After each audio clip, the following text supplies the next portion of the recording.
looking to make it perfect 5. In terms of Trent Hinman, yesterday in qualifying was his 5th attempt, and as you said, Jeremy, 5th pole. Clearly, the young man knows how to do well in this series, being the Pro-Am champion last year, stepped up to the Pro category this year. He's gonna have a tough time off the start, though, because Brandon Godovic yesterday in the practice and qualifying sessions managed to just gap himself a little bit, and when he did, his lap times were staggeringly good. The row behind them, though, that Pro points lead in the Pro-Am class coming in this weekend, fighting against that car starting alongside them, the bright orange entry of Austin Versteeg. And Austin needs to get wins and to finish ahead of the 50 in order to have a chance at this championship. Last year, finished 2nd in a different IMSA championship, doesn't want a repeat. Cars have lined up 2 by 2 as the safety car pulls away. They look like they're in pretty good formation, Jeremy. I think we might get a nice clean start. Of course, when you come through turn 11, it's a very, very tight exit and a very slow corner, so it makes it even more important to keep in formation as they come up that very long straight before they will see the green flag. Austin Versteeg actually taking Valor's the better part there. Green flag waves, and we are racing here with 620 horses per Lamborghini, 20 of them in the field. Do the math yourself, but that's a lot. Perfect start for Trent Hinman as he manages to maintain the lead. The 50, though, pushed way out wide as Austin Versteeg has a look up the inside. He goes from 4th. Well, he's going to stay in 4th because Richard Antonucci, massive start as one of the prestige cars has gone off. Drivers left. I think that was Alex Popper in car number 10. I'll wait to see confirmation of that, but yes, it was indeed Alex Popper. But it was a great start by Richard Antonucci, just charged up from the start, got up into 3rd position, challenged for 2nd around the outside of turn 2, the Mario Andretti hairpin. Wasn't able to make that stick, as we see Austin Versteeg there. He made a bit of a poor start. He got elbowed back in the first couple of corners. He, in car number 7, is trying to work his way back up through the field. Well, he looked really good going into turn 1, but got pushed way out wide, and that just opened the door for a whole bunch of other cars to come up the inside. Versteeg will not be pleased with that start. He will have pole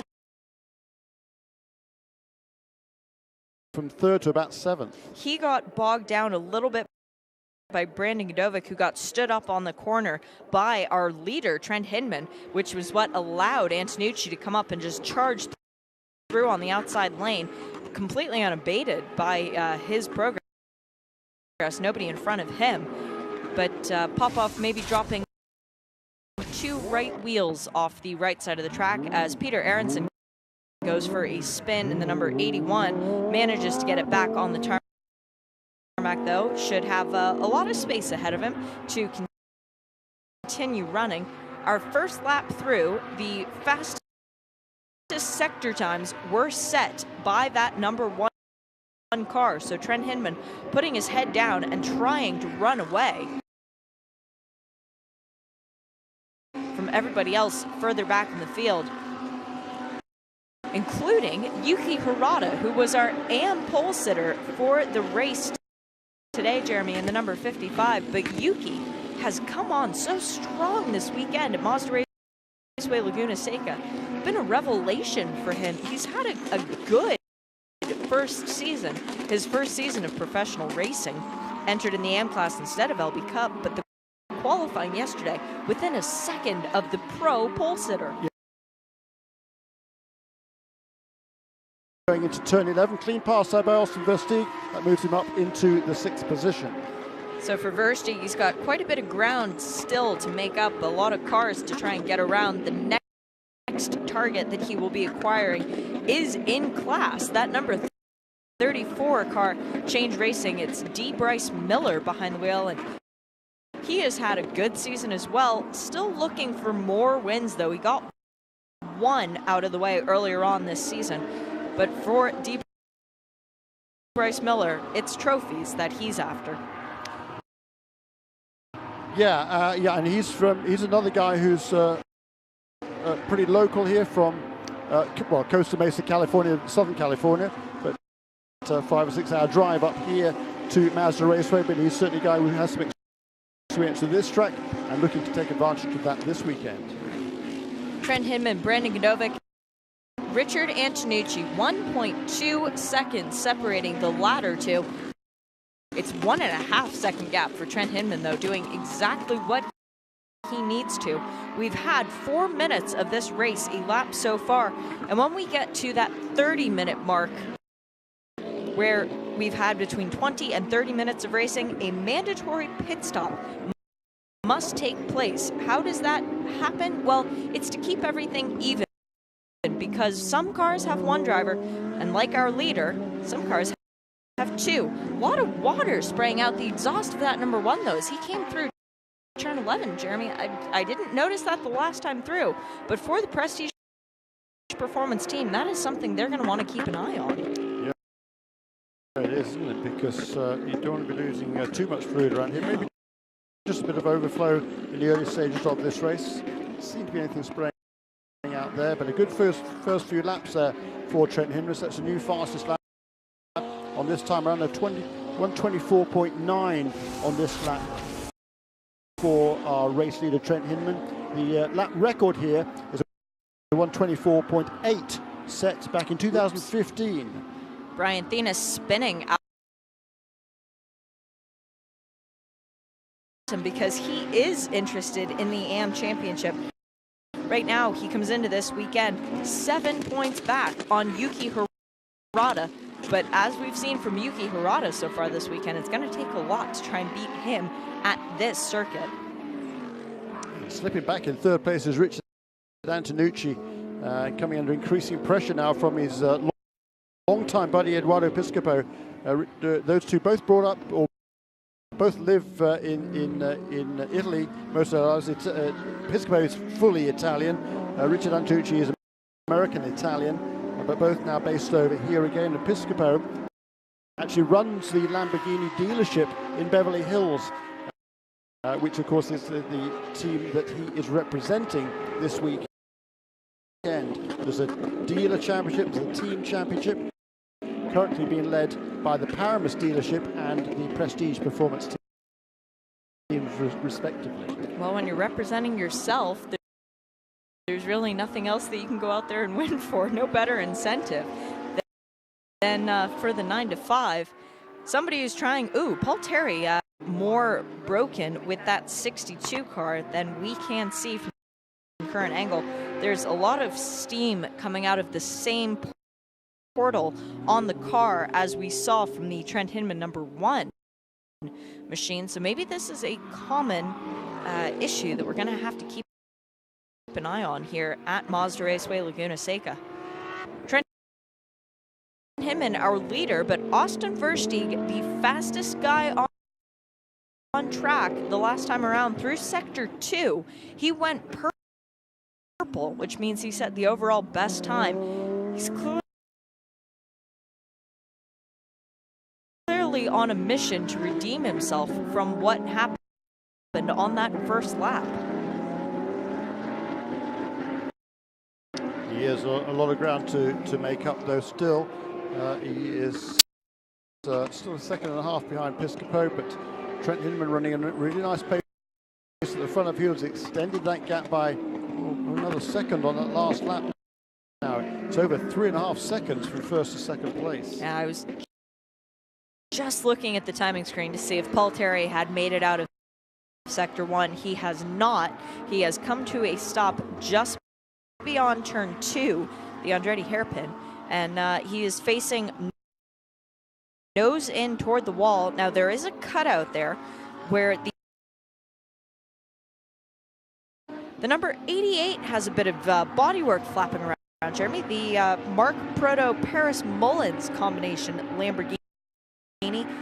Mark Proto, the father of Taylor Proto, sharing the number 50 with Eduardo Piscopo. Right now, the 88 is being piloted by Paris Mullins, who started the car. The left front wheel cover is flapping around on the car quite aggressively. I'm wondering how much that's going to affect his handling, because these cars with so much power, they are very aero dependent as well, Jeremy. Yeah, clearly there's some damage to the front of number 88 car there.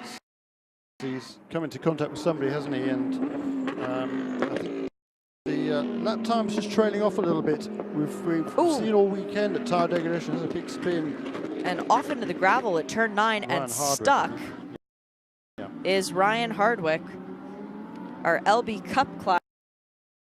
Second in points coming in this weekend. Of course, it's going to be very difficult for anyone to catch up with JC Perez. Did he get an assist there? Yes, he did. From the number 10, Alex Popoff went down the inside at turn 9. And we do have a full course yellow to try and retrieve that number 2 of Ryan Hardwick. Now, Ryan in the LB Cup class and Popoff in the number 10. The cars being entirely equal, though, it is just about the quality of driver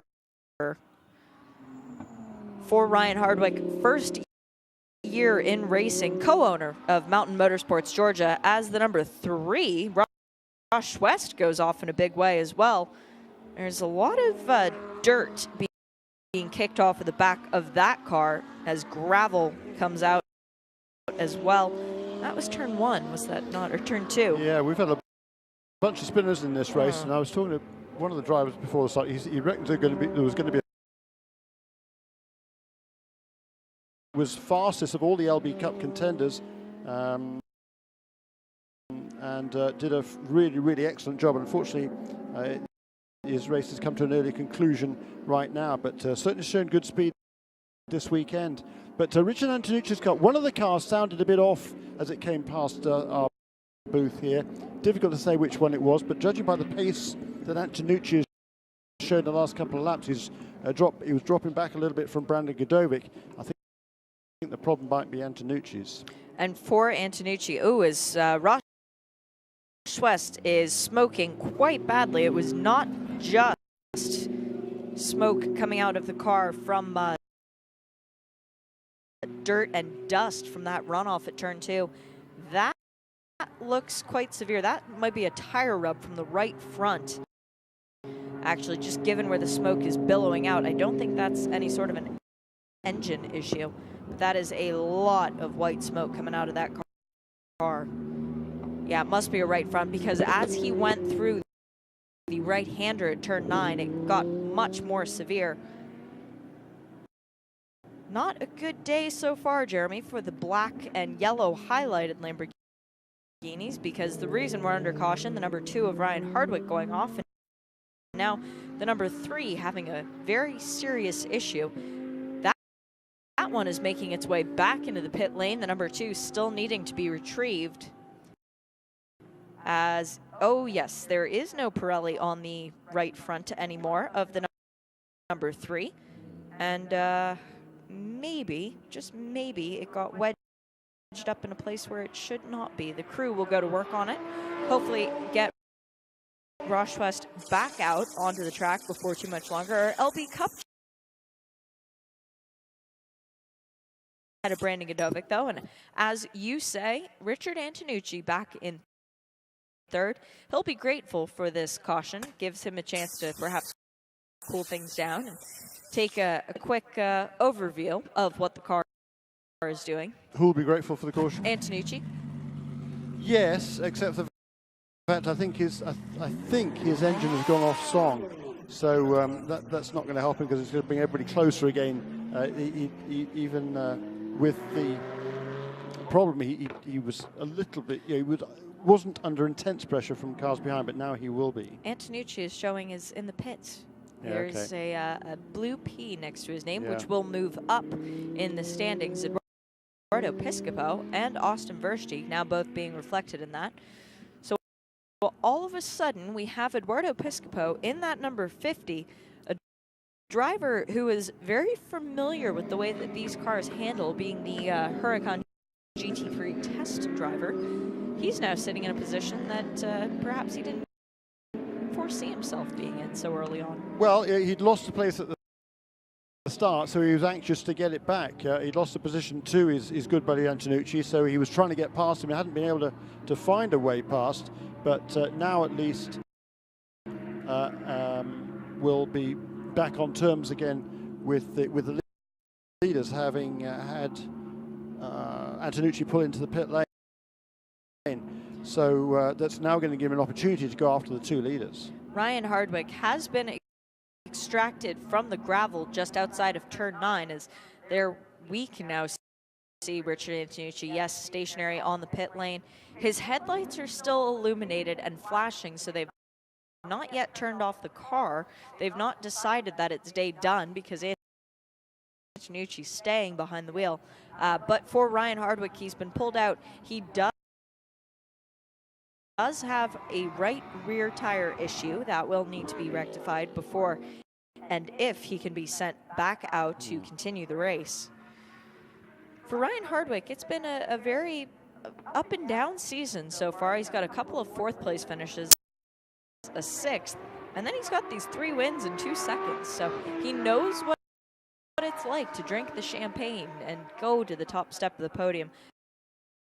Not going to happen today, though, unfortunately. And with 6 other lane, I saw his car flash up in the back of the camera shot when we were looking at Ryan Hardwick's car. And if I stare out over the hill, I do see a roof and a wing over the wall. Antonucci might not be out of this yet, Jeremy. He's not down a lap. He's going to have to hustle to get back around to the safety car train, though, as the number 2 is still on the pit lane. And gosh, he's got almost a lap to try and catch up, because now he comes through turns 3 and into 4, and the safety car train is coming into 2. Let's have a listen. No. No. It still sounds off as a plug lead off or something that isn't on full V10 song. Car number 16. It's got a much lower resonance to it than it should have. Much more gravelly tone to the noise. But the good news is he does have another opportunity this weekend. There is a second race, so you don't want to do anything that could damage the car and potentially take you out of that race, because the crew does have enough time to work on it and hopefully get it fixed. But for Trent Hinman, he's just watching the safety car lights in front of him, thinking about that pit window that's opening in 3 minutes and 45 seconds, knowing that his driving time is almost done. He's going to have to get out of the car and hand it over to Riccardo Agostini. That will come whenever the team tells him to come in. So effectively, most of his stint has been at a very much reduced pace. Yeah, they did sort of 6 full laps at speed before the full course caution. Be a good battle, and Godovic too. You know, he's generally been fast, but certainly slipping back though in that in those initial laps before the full course caution.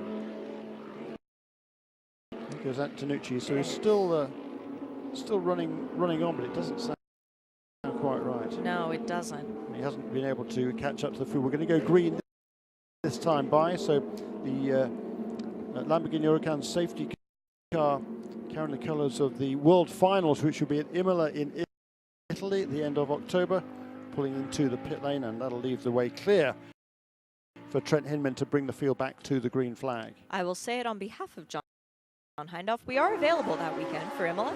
Green flag is back out and waving Trent Hinman. Perfect start. He's got a huge gap over Brandon Godovic as they go diving down into turn 2. Did exactly what he needed to, and everybody's spacing themselves out fairly well at the front of the field. It is still Hinman, Godovic, Piscopo, Versteeg, and then D. Bryce Miller, since his teammate Richard Antonucci pulled into the pit lane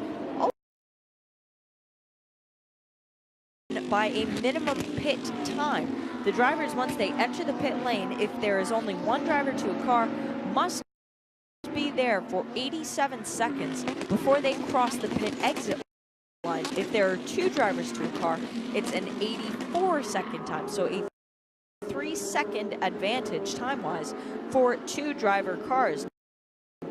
Jeremy, the reason that they do that is what? Well, if the driver who's done the opening between 20 and 30 minutes of this race, he's familiar with the track conditions, he knows how his car is handling, he's fully up to speed, whereas the guy that takes over during the pit stops in the 2 driver cars, he will go out on the track after making a pit stop. He'll have been relayed some information from his co-driver about how the car is working, but it's still going to take him just a little bit, at least a few corners or half a lap, to get fully up to speed, to be fully aware of how much grip there is in each of the corners, and what debris there might be on the racetrack to slow down the speeds that can carry through some of the corners perhaps. And that differential has been equated to 3 seconds. So that is why there is that discrepancy in the minimum pit speed time.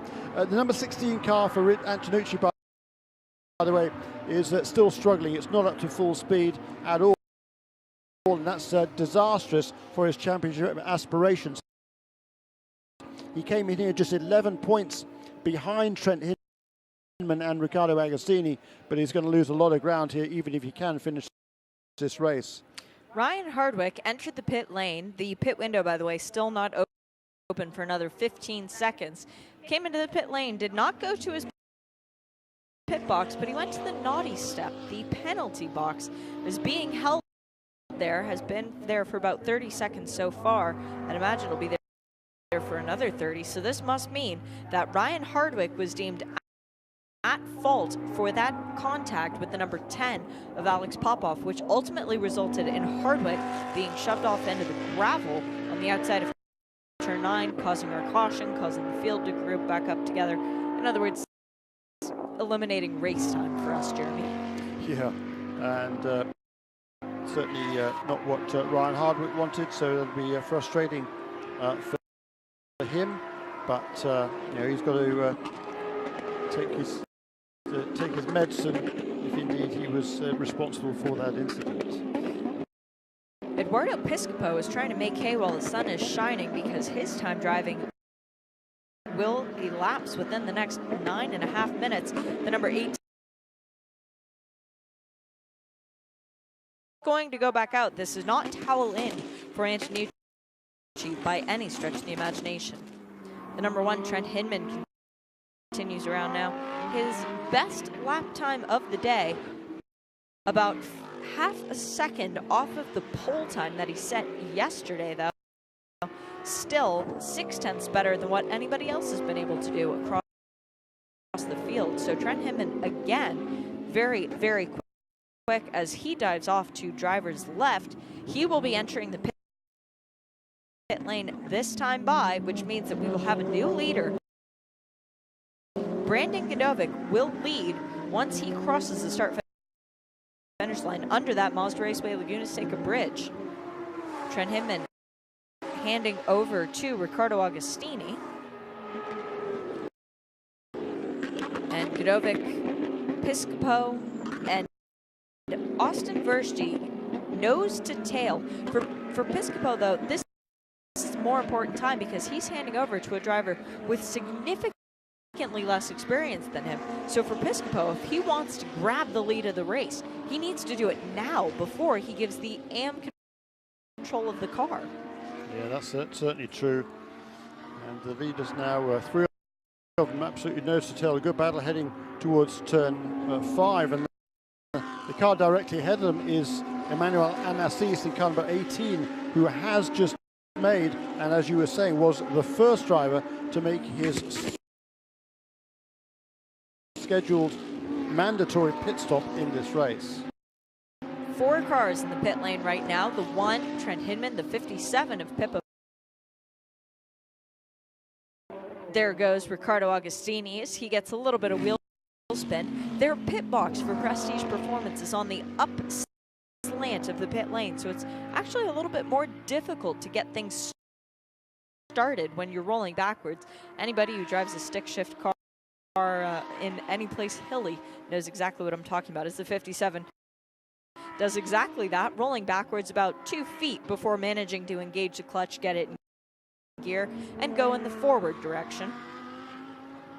Brandon Godovic in the Oakland Raider color car, the number 30, stays out for one more lap, decides that, hey, this leading thing is pretty fun. I think I'll keep doing it.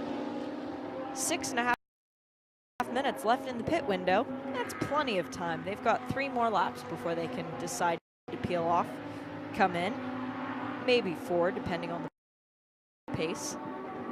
Interesting that the lead battle, even though they are going so quickly, has not yet caught up to the 18 of Emmanuel and Assis. This has been a lap now, Jeremy, where they have been following that black and orange Lamborghini.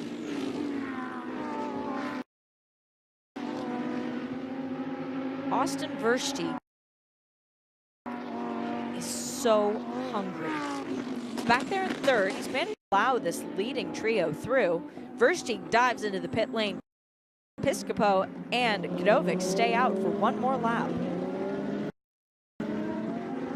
Yeah, and there's a look at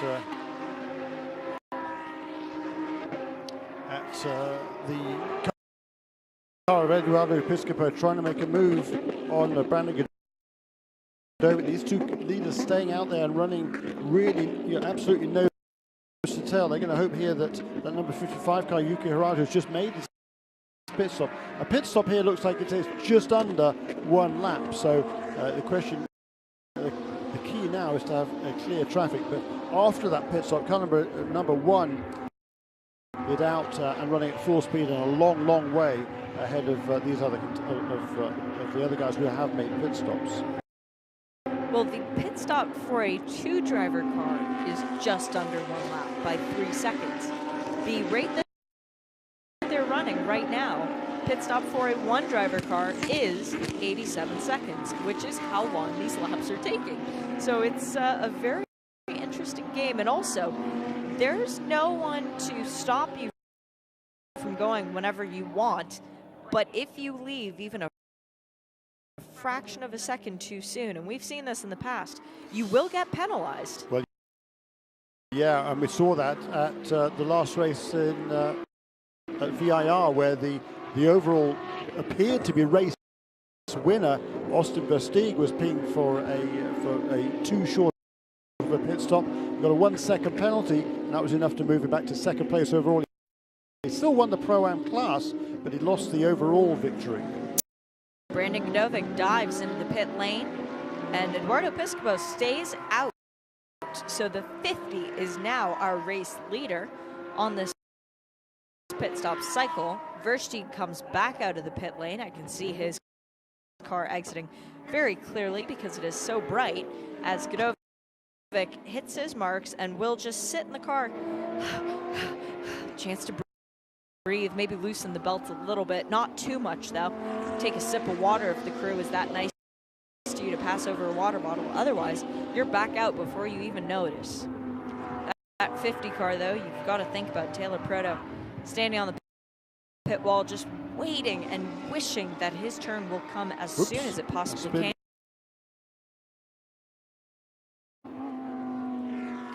And Assis, who had already served his pit stop, so will not be coming back into the pit lane. The 10 is also in.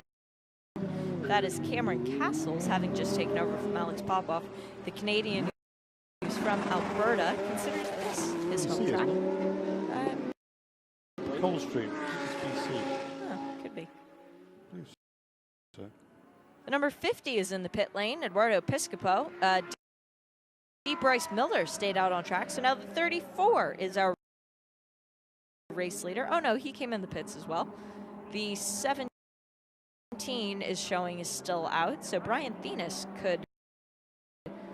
Nope, he came in the pit lane as well. So everybody deciding that this is time. 2 minutes left in the pit window. They could have done one more lap, but you really don't want to take a chance of missing that window, having a spin or getting stuck out on track and losing that opportunity. That would be a very, very big penalty.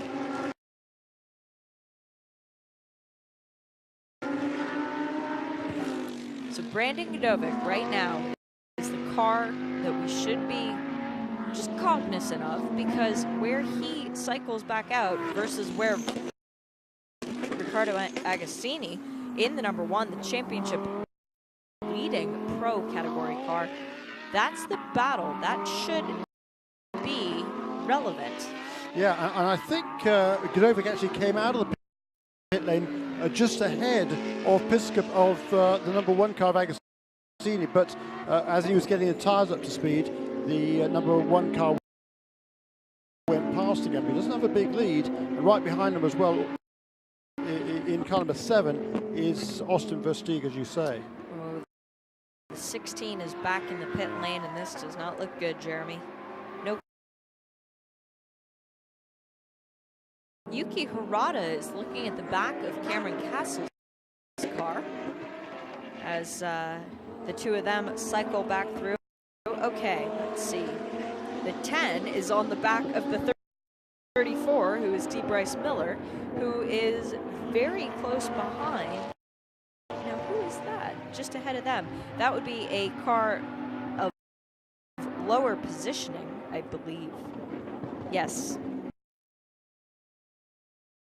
The hand comes out of the driver's side window, waving the battle back. Very heads up by Peter Aronson, making his first start of the series of the year, the American version of the series at least, has done racing in the Asian version of this championship. Slightly different cars over there, so would be enjoying driving the Huracans. Are they not? No, same car. Yeah. And he ran the full season in Europe last year. Also did Pete Aronson. He's and in fact with the same group of guys, Mike Edmonds and the M-Tech team have got a lot of success in British racing and touring cars and in sports cars in Europe. He's running with those guys are running the car for him, although he's entered under the DAC Motorsports banner here this weekend. Ooh. Yuki Hirata with a bold move in the final turn, dove down the inside of the number 10 of Cameron Castles, made it stick as they come on to the front straight. Who's going to have the ponies? It is Yuki. In that number 7, Versteeg, who is our Pro-Am leader, ahead of Taylor Proto in the number 50. The two of them are together by 3/5 of nothing at all. And then D. Bryce Miller, a further 11 seconds behind that leading quartet. Our LB Cup leader, as has been basically all season, JC Perez in the number 71. He's got Jeff Burton a further 3.5 seconds back. So a good, comfortable, dare I say it, cushion for the 71 over the 12. AM leader is Yuki Hirata, who's up there fighting with Cameron Castles. Now can set his sights ahead on D. Bryce Miller in the 34. There's only a 1.5 seconds separating those two cars, so Yuki Hirata in an AM class car could break into the top 5. Yeah, and he qualified in 7th place, did an absolutely magnificent job in qualifying, and is showing very, very good speed here during the race as well. Riccardo Agostini, having regained the lead, is edging away a good half a second a lap, or about half a second on the last lap, more on the previous lap from Brandon Godovic in 2nd place, and Austin Versteeg is trying to find a way past. Taylor Proto slipping back a little bit in the 4th position, but still running in 2nd place in Pro-Am. He'll be trying to maintain that position ahead of kind of a 34 D. Bryce Miller. I liked what we heard Owen Trinkler say in a session earlier this morning.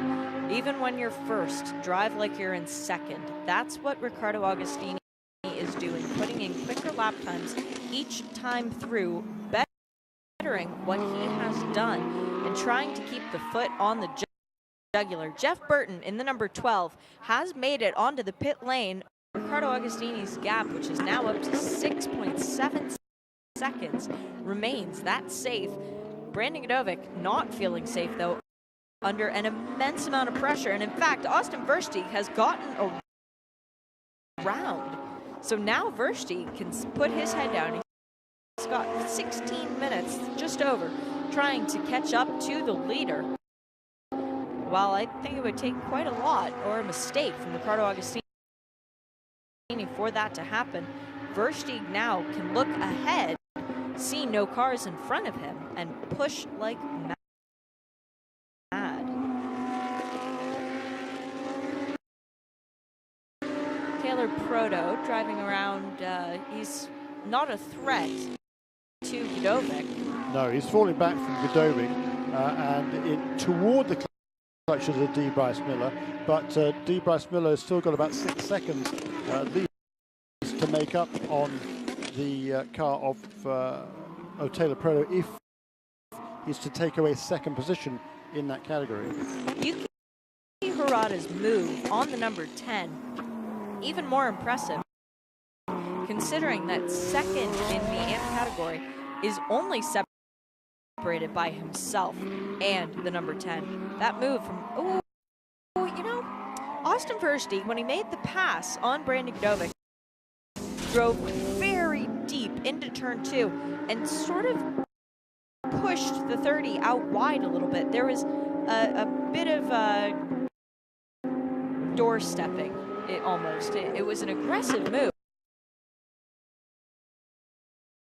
But clearly the youngster making his intentions known and saying, I've got a faster car than you. I'm going to drive away from you. That's exactly what he's doing now. He's already established a 1.5-second gap over the course of 1 lap between himself and the third place car. Austin Versteeg has proven to be very, very, very quick this year, Jeremy. He's got 5 wins in class. He's already got the lead in the Pro-Am class right now. He doesn't need to be pushing this hard, but he is. Yeah, no, he's here to learn, and he's going to learn by a couple of years. Didn't win the championship last year, but probably should have done. He won more races than everybody else, but he had a couple of problems and made a mistake or two. But he's learning all the time. He's got a full-time and very accomplished driver coach in Jonathan George, who pushes him hard because that's what you need to do to step up to the next level. So, even if he's on his own here in second place, he's not driving like he's in second place. He's driving like he wants to be in first place. That's the mindset for Austin Versteeg. And for Versteeg coming in this weekend, he's 11 points back with effectively 4 rounds remaining. Well, this is one of those. He needs to take advantage of that, and he has. He's in first. The guys he's chasing in the championship are currently in second. It's not that big of a points gain, but every single one counts at this stage of the championship. Versteeg knows that. He's not going to jeopardize because he remembers exactly what happened last year in the championship. But I can't help wonder, how badly does this kid not want to finish second in a championship again? Yeah, that's certainly true. So, he needs to get maximum points in this series.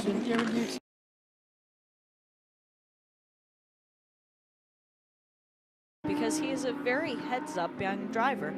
Young being the key word. He's got a lot to learn, and he has been proving this year just how willing he is to learn.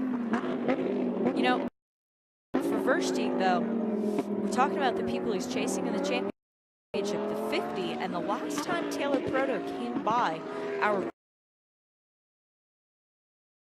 booth in that number 50, it didn't sound good, Jeremy. It didn't sound completely healthy. This car too, really. It was not as bad as the 16, but he was definitely not on full throttle, and it was a much lower pitch resonating from that Lamborghini engine. He was being chased down on track by D. Bryce Miller, who was closing at a greater rate now their gap is down to 3 and a bit seconds. And Brandon Godovic clearly lost a lot of pace coming through turn 4. I couldn't see the corner to see what happened, but he came out of the corner a lot slower than he had been running previously, so that gap is now extending between second and third. Maybe there's something down on the track at that corner, because that was the same sound that emanated from the 50. Maybe it was just drivers letting off the gas, trying to catch the car back through the right-hand turn before coming on to the second longest straight of the racetrack.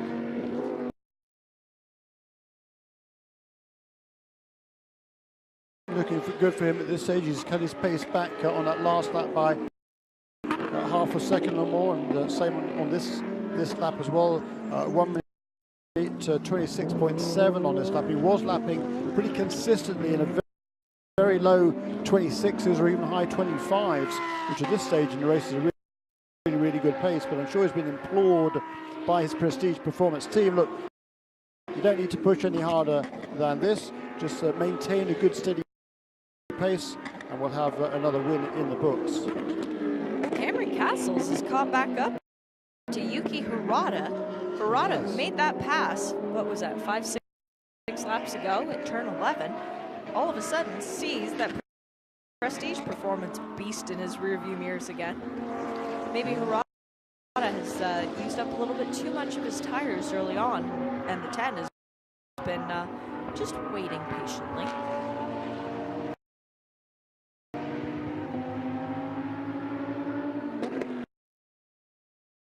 Ooh, and there's a spin for the number 57. Sorry, Jeremy.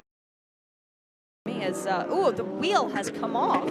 The right rear wheel is now separated from the 57. That is Shea Holbrook driving that car. The Pirelli is standing on the outside of turn 2. The car has continued. Shea's going to try and limp it back around to the pit lane, and no, has driven off into the gravel trap. If that car stops, that would be a full course caution. Right now it looks similar to some off-road. So she was really doing a good job. That's a great shame for that wheel to part company with the rest of the car. Stopped on track, or just off track, outside of turn 3. Hopefully they can move that car back in. No, yellow flag, full course yellow. Riccardo Agostini's lead is gone. 6.5 second gap obliterated, and now he's going to have a very hungry Austin Versteeg right behind him if we do get back to green. 8 minutes and 38 seconds to go. We should be able to get this thing restarted. Class leaders, Riccardo Agostini in the 1, Austin Versteeg in the 7, Yuki Hirata in the number 55, and JC Perez in the number 71 for LB Cup. And this caution, certainly not good news for the overall leader, Riccardo Agostini. He was way out in front, and now he's got Austin Versteeg will be looming again in his mirrors, and Austin's been pretty quick. Hasn't quite matched the pace of Agostini, but not by much. Only a couple of tenths in it, really. So that's going to be interesting to see. Once he's got himself up into second place, he was turning out pretty similar to the race leader was Austin Versteeg, but it is particularly bad news, I think, for Taylor Proto, because now the gap between himself and the pursuing D. Bryce Miller, that for second place in Pro-Am, 4th position overall, at numbers 50 and 34. The gap had come down from over 7 seconds to less than 3 over the course of the previous half dozen laps. So no question D. Bryce Miller is a little bit quicker than Taylor Proto, but will he be able to manage to find a way past at the restart? We've got 7.5 minutes remaining in this 50-minute race. One of the Scramp safety officials discovering just how heavy those wheels are is Ross Schwest, who had that tire trouble so much earlier on in the race. Now all of a sudden they're finding themselves back in a position where they go home with a bit of hardware. Yeah, and Shea had turned a faster lap than Brian Thienes, who she was chasing for second place in the Pro-Am class before that wheel parted company. So she was really doing a fine job. She's taken to these cars very well and was beginning to move up the order there. Ooh, a flatbed was being brought out to the scene of the crime. Clearly will not be able to flat tow. That could take a little bit longer than we've got left. 6 minutes remaining in the race. Race control has not deemed the race over yet, though. So they are clearly hoping that they can get this 57 Lamborghini up on the flatbed, out of the way, and that we can get back to green flag. They actually had to move some of the Motul signage out of the way to make room for the flatbed to come through. So at least one more lap of full course caution here, but that certainly should leave us enough time for probably a couple of laps of green flag racing before the time limit expires. Or green-white checkers. Those are always fun. That's when as you mentioned, Jonathan George, the driver coach for Austin University in the number 7, really needs to get on the radio to his driver, though. Okay, yeah, you're in second place. You want to win the race overall, but you've already got a class win. You're ahead of the people you're chasing in the championship. Don't do anything to jeopardize that. Well, yeah, you'll probably have a hard time getting through that one, because Austin wants to win this race. He's all about winning and pushing himself, and Riccardo Agostini is still a youngster himself. Riccardo from Roma in Italy is only 23 years of age. Padua, Italy, forgive me, is Riccardo Agostini, but he's only 22 years of age, so he's a relative youngster himself, but he does have a lot of open wheel experience in Europe under his belt, whereas Austin Versteeg doesn't have nearly as much ultra competitive experience as Agostini, but he knows there's a lot to learn from someone like Agostini, so he's going to be pushing hard here, and certainly he won't do anything silly, but he'll try and make the move. I mean, he's been around the sport a long time as Richard Antonucci. He's a lap behind everybody else with the problems he's had, so he's not even on the same lap as anybody else in this field, and he knows his car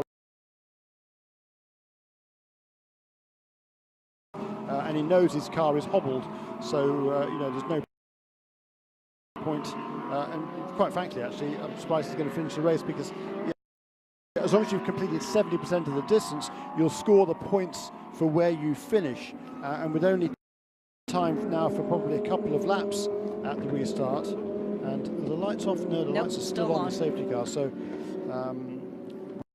it probably will be just time for one more. If they can get the number 57 car out of the way, then there'll probably be time for at most one more lap of green flag racing before time expires. So for Antonucci now, any hope of picking up any positions is pretty much gone by the wayside. I can't see the flatbed anymore, but I do still see a tow truck and a safety crew vehicle out in that general area where the 57 came to a halt. So hopefully it's just last second preparations.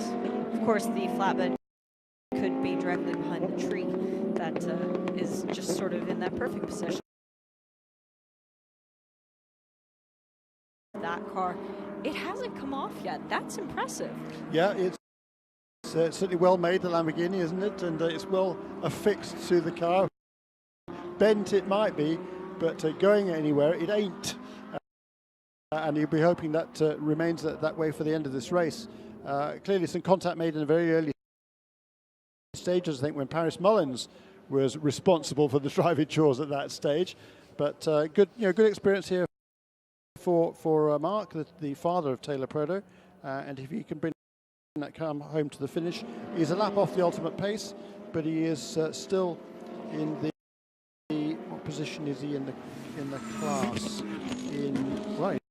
He's in second place now in LB Cup is Mark Proto. So with the problems for Ralph Hardwick and then the spins for Jeff Burton and Paul Terry, or Paul Terry certainly. So you know he's looking good here for a podium finish in LB Cup. Lights are out on the safety car. The flatbed comes by the booth just beyond us, but their exit point is now been reached by the flatbed and the tow truck, as well as the IMSA rapid response vehicle. Everybody has cleared the circuit who should not be on it, and the cars coming out of the corkscrew, entering turn 9. Yeah, there will be time for one more lap of green flag racing, so they'll see the green and the white as they come past start-finish line. This is going to be a difficult restart for Riccardo Antonucci, as he has Austin Versteeg looming large and bright in his rearview mirror. Crests the final turn. Yep, we see the green and the considerably behind that pace car. That's why you keep the pressure on. Great move there by Austin Versteeg. He did absolutely nothing wrong, and Agostini made the mistake. That was brilliant. And now Brandon Godovic, who had been running in second in the pro class, finds himself in the lead in that number 30. He is second on the track as they run, separating the two Pro-Am contenders, Austin Versteeg and Taylor Proto. The number 1 car, Agostini, has rejoined, but he was at much reduced pace. I don't know whether there's a problem on the car, whether he had a puncture of or something like that. I didn't see it, but he certainly was at much reduced pace. But there's a lot of battling here for positions, for the minor position with Austin Versteeg looking good out front. Yuki Hirata, who was all over the back of the 50 of Taylor Proto, 2 different classes, but they're battling for the overall positioning. Austin Versteeg, 1 more corner to navigate before he comes home with an overall race win ahead of Brandon Godovic. It will be his second overall win of the season, and he does it. Congratulations, Austin Versteeg in the number 7 ahead of Brandon Godovic, your pro class winner in the 30. Yuki Hirata, 3rd overall, the AM class winner. Excellent drive for the white and yellow Lamborghini. Wow, what a finish. Yeah, brilliant effort there by Yuki Hirata. He got past a couple of cars, but it was a tremendous run by Yuki, and he's just been getting better and better and better. His best overall finish was a couple of 6th place finishes prior to this weekend. So as you say, this is his 4th AM win, but it was a great performance by him, but also a replay there of Agostini just leaving his braking a little bit too late going into turn 1. And that is why we race all the way to the checkered flag. You don't write the headlines until it's done, because you never know when something like that is going to happen.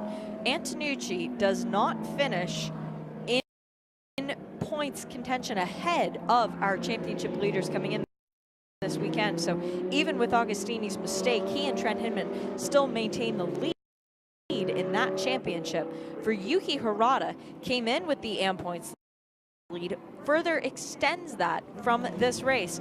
And Austin Versteeg, who needed to beat the 50, does just that. But even better news for him, even though the youngster got that overall win, he'll be very excited about that. The people he is chasing in the championship in the number 50 came home 4th in class. So D. Bryce Miller in the 34 and Cameron Castles in the 10 did their part to help Austin Versteeg get that gap, that deficit narrowed down quite a bit. JC Perez with the LB Cup win. That is another one for him that very much extends his championship hopes. He came in with an 18-point gap over